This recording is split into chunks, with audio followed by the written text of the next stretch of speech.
Methane திட்டத்தை செயல்படுத்த தமிழக விவசாயிகள் தொடர்ந்து எதிர்ப்பு தெரிவித்து வருகின்றனர். பல்வேறு போராட்டங்கள் மூலமாக அவர்கள் தங்களுடைய எதிர்ப்பை பதிவு செய்து வருகின்றனர்.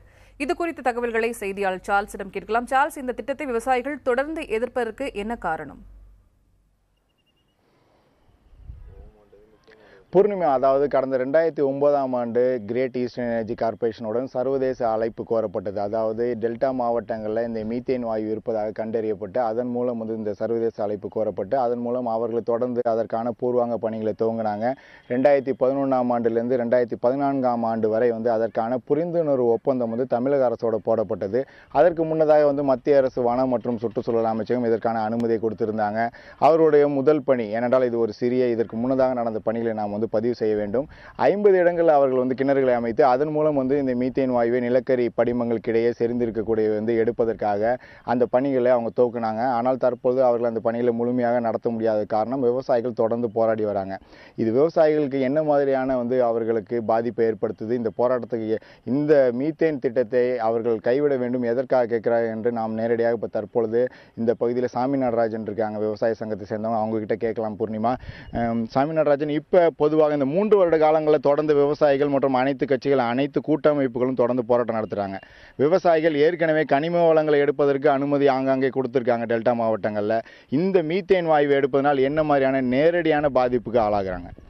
பொதுவாக இந்த பூமிக்கு அடியில் இருக்கக்கூடிய மீத்தேன் வாயு அவங்க டெக்னிக்கலாக சொல்கிறது பார்த்திங்கன்னா 500லேருந்து 1650 அடிக்கு கீழே நிலக்கரி படிமங்களில் இருக்குது அப்படின்னு சொல்கிறாங்க. அதை எடுக்கணும்னா 1600 அடி வரைக்கும் நிலத்தடி நீரை போர் போட்டு உறிஞ்சி வெளியில் ஏற்றிட்டதுக்கு பிறகு தான் அந்த மீத்தேன் எரிவாயு மேலே வரும்னு சொல்கிறாங்க டெக்னிக்கலாக அவங்க சொல்லும்போது.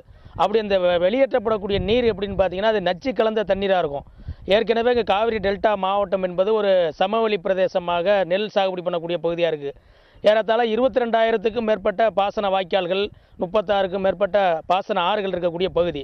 அப்படி வெளியேற்றப்படக்கூடிய தண்ணீர் நச்சு கலந்த தண்ணீர் பாசன வாய்க்கால்கள் மூலமாக போய் சாகுபடி பண்ணக்கூடிய நிலப்பரப்புகளில் பாஞ்சுதுன்னா அந்த தண்ணி போகக்கூடிய நச்சு கலந்த தண்ணி போகக்கூடிய அந்த பாசன வயல்கள் பூரா சாகுபடிக்கு லாயக்கற்ற நிலங்களாக மாற்றப்படும். ஏற்கனவே தஞ்சை உள்ளிட்ட காவிரி டெல்டா மாவட்டங்கள் காவிரி நதிநீர் பிரச்சனை என்னைக்கு துவங்கினதோ 25-30 ஆண்டு காலமாக அன்னைக்கு சாகுபடி பரப்பு ஏறத்தாழ 23 லட்சம் ஏக்கர் சாகுபடி நடந்தது. இந்த காலகட்டத்தில் 14 லட்சம் ஏக்கராக குறைஞ்சி போயிருக்கக்கூடிய இந்த சூழலில் இந்த திட்டத்தை இங்கே நிறைவேற்றினா அதில் ஏற்படக்கூடிய பாதிப்பு என்பது இங்கே சாகுபடி பண்ணக்கூடிய நிலப்பரப்பு என்பது பாதிக்கப்படும். இப்போ இது தொடர்பாக மாவட்ட ஆட்சியர் மற்றும் தமிழக அரசுடைய விளக்கம் கேட்டிருக்கீங்களா? இந்த கிரேட் ஈஸ்டர்ன் எனர்ஜி கார்ப்பரேஷன் கொடுக்கப்பட்ட இந்த ஒப்பந்தமானது அவர்கள் இதற்கு முறையான இந்த நீங்கள் சொல்வது போல அதிகமான நச்சு கலந்த தண்ணீர் வெளியேற்றப்படும், டெல்டா மாவட்டங்களில் பாதிக்கப்படும், இதற்கு முறையாக அவர்கள் அனைவரும் இதற்கான பாதுகாப்பு அம்சங்களை அவங்க எடுத்திருக்காங்களா? இதற்கு எதுவும் விளக்கம் உங்களுக்கு கொடுத்துருக்காங்களா? நீங்கள் தொடர்ந்து அவர்கள் மீது குற்றச்சாட்டு வைக்கிற பொழுது அவர்களுடைய விளக்கம் இருக்கிறதா? பொதுவாக நாங்கள் மாவட்ட ஆட்சியர் கூட்டங்களில், கருத்து கேட்பு கூட்டங்களில், மாநில அரசாங்க கோரிக்கை வச்சு போராடும் போதெல்லாம் இது சம்பந்தமாக அரசாங்கமும் மாவட்ட ஆட்சித்தலைவர்களோ தஞ்சாவூர் திருவாரூர் மாவட்டத்தில் எந்த விதமான விளக்கத்தை இது வரைக்கும் தந்ததில்லை. இது ஒப்பந்தம் போட்டிருக்கு, இந்த கம்பெனி செயல்படுத்தும் போது அதை பற்றி பேச்சு சொல்கிறோன்னு தான் சொல்கிறாங்களே ஒழிஞ்சு எந்த விதமான விளக்கத்தையும் விவசாயிகளுக்கு ஏற்படக்கூடிய எந்த அச்சத்தையும் இது வரைக்கும் மாவட்ட நிர்வாகமோ அரசாங்கமோ தெளிவுபடுத்தினதில்லை. தொடர்ந்து பேசலாம் சாமி நடராஜன் அவர்களே. அதாவது பூர்ணிமா, இவர்களை விவசாயிகளை பொறுத்தவரை முதலில் முக்கியமாக இது வாழ்வாதார பிரச்சனை. அதை விட விவசாயிகளுடைய அந்த நிலங்கள் அனைத்துமே பாலடைந்து விடும், இங்கே குடிநீர் கூட கிடைக்காத நிலைக்கு ஏற்படும் என்று அவர்கள் தொடர்ந்து இதற்காக போராடி வராங்க. இது மட்டும் இல்லாமல் மீத்தேன் எதிர்ப்பு திட்டத்தை சேர்ந்த பாரதி செல்வம் நம்மளிடம் இருக்காங்க, அவரிடம் பேசலாம். பூர்ணிமா, இப்போ தொடர்ந்து கடந்த 3 ஆண்டுகளாகவே இந்த திட்டம் அறிவிக்கப்பட்டதிலிருந்து பலகட்ட போராட்டங்களை அனைத்து கூட்டமைப்பு சார்பாக நீங்கள் தொடர்ந்து நடத்திட்டு வரீங்க. அது பேரணியாக இருக்கட்டும், மறைந்த வேளாண் விஞ்ஞானி நம்மாழ்வார் கூட தொடர்ந்து அதற்காக அவர்கள் போராட்டத்தில் ஈடுபட்டு தான் அவர் தன்னுடைய இன்னுயிரையும் வீத்தாங்க இறுதி நிமிடத்தில். இந்த நிலையில் அவர்கள் இப்போ தற்பொழுது விவசாயிகள் மற்றவர்களும் நீங்கள் நேரடியாக பேசியிருப்பீங்க, விவசாயிகள் என்ன கருத்தை தெரிவிக்கிறாங்க உங்களுக்கு?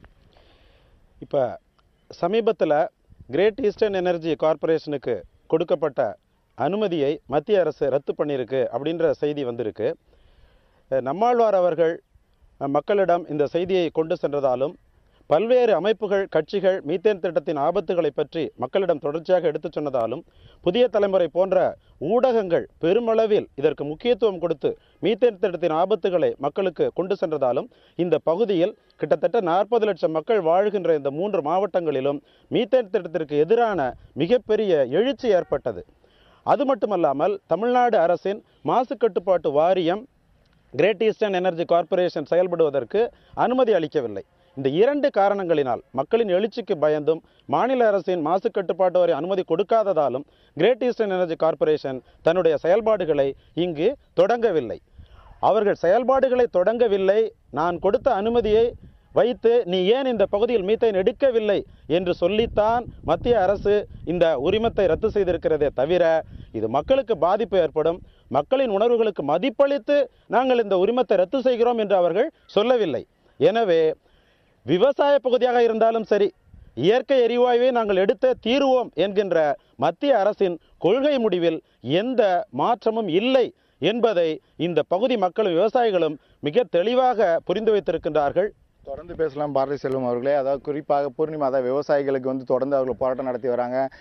மக்களுடைய வாழ்வாதார பிரச்சனை என்பது ஒட்டுமொத்தமாக டெல்டா மாவட்டமே இதில் 2 மாவட்டங்கள் வறண்டுவிடும், பாலைவனமாக மாறிவிடும். தொடர்ந்து அதற்காக தான் இதை எதிர்ப்பு தெரிவிக்கிறோம். தற்பொழுது கூட மத்திய அரசு இதனை விவசாயிகள் மற்றும் பொதுமக்களுடைய இந்த வாழ்வாதார பிரச்சனை அவர்கள் பாதிக்கப்படுவார்கள் இந்த மீத்தேன் திட்டத்தை கொண்டு வந்தால் என்று அவர்கள் சொல்லாமல், அவர்களிடம் போட்ட ஒப்பந்தம் அவர்கள் கூடிய அந்த ஆவணங்கள் சரியாக சமர்ப்பிக்கப்படவில்லை, அவர்கள் எந்த பணிகளும் சரியாக துவக்கவில்லை என்று பல காரணிகளை அவங்க முன்வச்சு தான் தற்பொழுது அந்த திட்டத்தை ரத்தாகக்கூடிய அந்த பணிகளை இப்போ எடுத்து வருவதாக மத்திய பெட்ரோலியத்துறை அமைச்சரும் தெரிவிச்சிருக்காங்க.